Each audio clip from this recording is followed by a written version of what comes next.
visibly alarmed in the gift store when he can't find Nancy, who's right in front of him.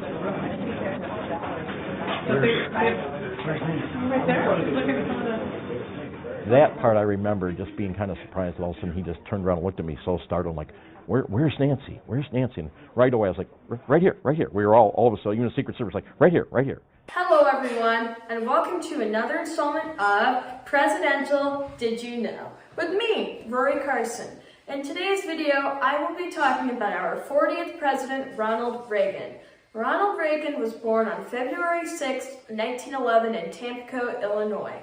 There is actually a video from the early to mid-1990s where Ronald Reagan visits his childhood home.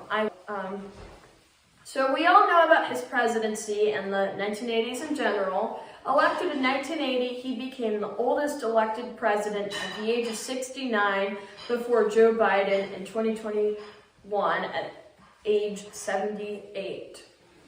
Did you know that Ronald Reagan was student body president in high school? That's right. It's a great thing too, because he became president over 40 years later with prior experience.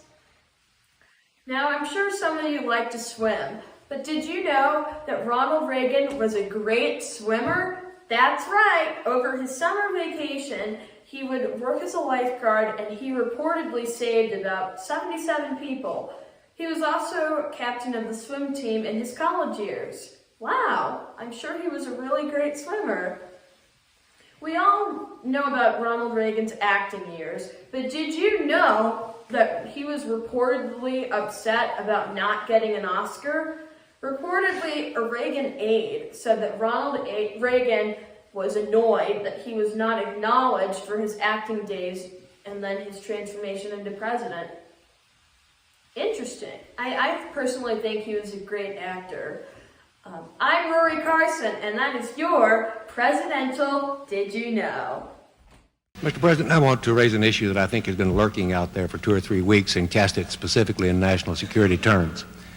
You already are the oldest president in history, and some of your staff say you were tired after your most recent encounter with Mr. Mondale. I recall yet that President Kennedy had to go for days on end with very little sleep during the Cuba Missile Crisis. Is there any doubt in your mind that you would be able to function in such circumstances? Not at all, Mr. Truitt, and I want you to know that also I will not make age an issue of this campaign. I am not going to exploit for political purposes my opponent's youth and inexperience.